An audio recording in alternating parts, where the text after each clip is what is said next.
welcome to Reader's Digest, Whit. We're Thanks. delighted to have you on board. Thanks. Your film Love and Friendship is an adaptation, and it's a Jane Austen adaptation. And I take it you're a big Jane Austen fan. So tell us about your friendship with Jane Austen.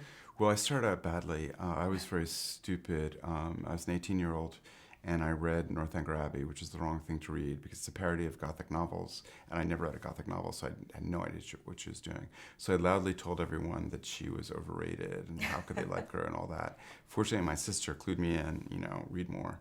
And so I read Sense and Sensibility and Pride and Prejudice, got to love her, read everything, particularly like Persuasion, Mansfield Park, and Pride and Prejudice. And I went back to read Northanger Abbey 20, 30 years later. Will I like it better? I did like it better. I'd worked editing Gothic novels in my first job, and so I knew what she was making fun of. But in that edition, they published Lady Susan. And it was a revelation because I'd always loved Oscar Wilde, and I felt this was like Jane Austen channeling Oscar Wilde. Congratulations on being about to receive the most accomplished flirt in all England. Excuse me for arriving this way. What a delightful family pose. Lady Susan Vernon's character is quite wicked and quite manipulative. Did you do much work around her for the film? Did you change her in any way? People say that she's a lot nicer. They think she's a lot nicer in the film than in the book. Some people say that it seems like Jane Austen really hated her. And we don't really hate her. She's not evil so much as amoral and opportunistic, but it seems really funny, and it reminds me of the movie Dirty Rotten Scoundrels with Steve Martin and Michael Caine, because they're up to no good, obviously, but it's really funny watching their manipulations, and it's sort of the same thing with Chloe Sevigny and Kate Beckinsale on this. But someone like Lady Susan, in literature of that time, characters like hers came to a bad end. Yes. And something different happens here. Yes. I don't know, though. Is that really true in Fielding? I don't know. I think in the 18th century, they were open to all kinds of things. Things became more proper and more restricted, maybe, as the 19th century went on. I mean, some people think that Jane Austen sort of anticipated Victorianism. Right. She became, very devout and very, very serious, which is good. I mean, I think there's something for that, too. Yeah. So I like all of Jane Austen. And so when I say that this is unlike any other, it's not that I'm criticizing the other. I love that. It's just that this is a different key, a different tenor.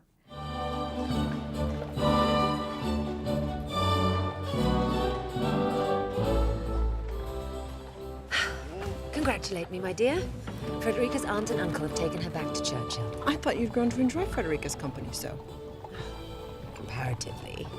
A bit. But I'm not so self-indulgent as to want to wallow in the companionship of a child. And you chose to change the title. The original title Yes, I is did. Lady Susan. We don't know what her title was. I've actually seen the manuscript, and they cut off the cover. And Susan had actually been the title for Northanger Abbey, and her nephew seems to have put this title on. I don't like the title Lady Susan, so I took an earlier Jane Austen title, kind of thrown away, I think, in an earlier short story, and put it on this, Love and Friendship. Love and Friendship is not just about Lady Susan. There are lots of And that's partly it. I stories. thought that just calling it Lady Susan would minimize the roles of everyone else, and I wanted to emphasize that. So I sometimes say that this is the Jane Austen story that guys would like. I mean, this is the adaptation. We're not trying to do the big romantic, heading to a wedding, although there are weddings. We wanted to make this the kind of funny Jane Austen that guys will like too, and there are a lot of really good comic performances that I think they will enjoy. Sir James Martin. Vastly rich, rather simple. How jolly. Tiny green balls. What are they called? Peas. Sir James Martin, Yes, his character is quite remarkable. yes. Tell us a little bit about. Well, in the novel, there are no letters from Sir James Martin, so there's a big opportunity to do more with him, to invent more. And this actor came up to set Tom Bennett, and we enjoyed so much what he was doing that I started writing scenes for him every morning, getting up and giving him the scene. He did a beautiful job with it. But he's being supported by a lot of other actors. Stephen Fry, Justin Edwards from The Thick of It, Jen Murray. They're all adding to sort of this comic tone. It's a tiny bit Monty Python-esque, but still within the serious frame of Jane Austen. So,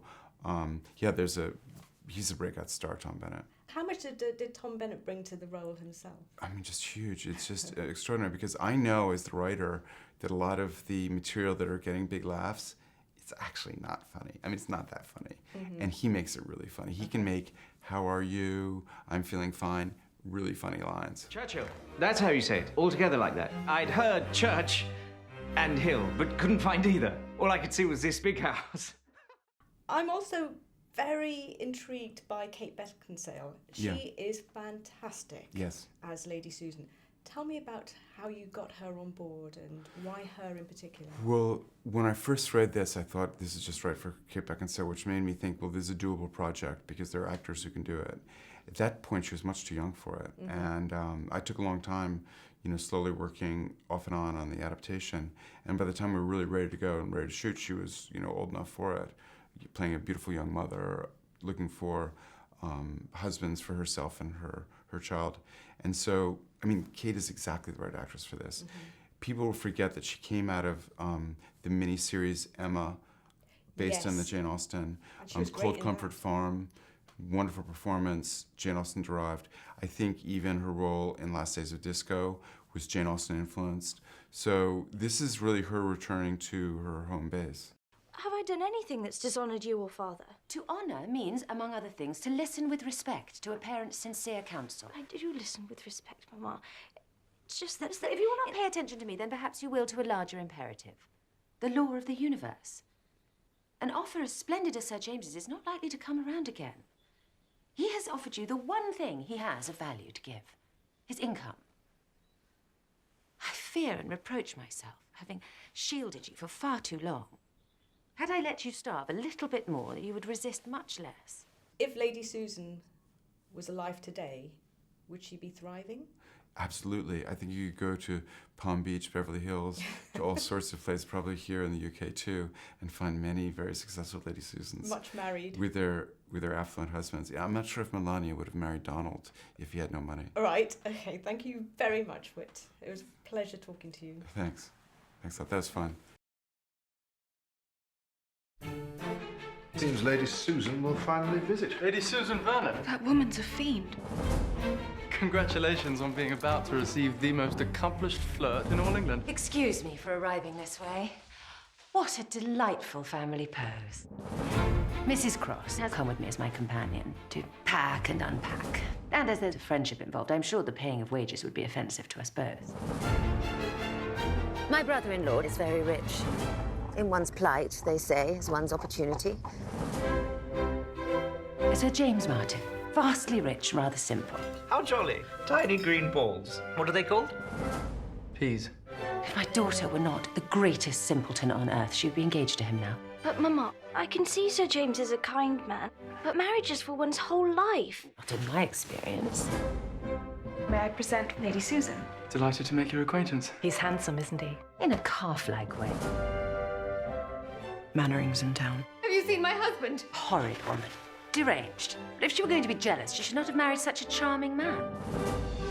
Does this woman always get her way? She has an uncanny understanding of men's natures. I can't help fear that Lady Susan Vernon would destroy every comfort of our lives. With pleasure. How ungentlemanly.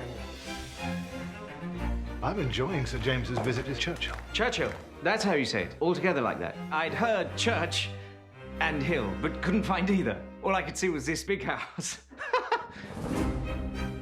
You promised that you would give up all contact with this woman. What a mistake you made marrying him. Too old to be governable, too young to die. Lady Susan. How dare you address me, sir? Begone, or I will have you whipped. Outrageous. Have you never met him? No, I know him well. I would never speak to a stranger like that.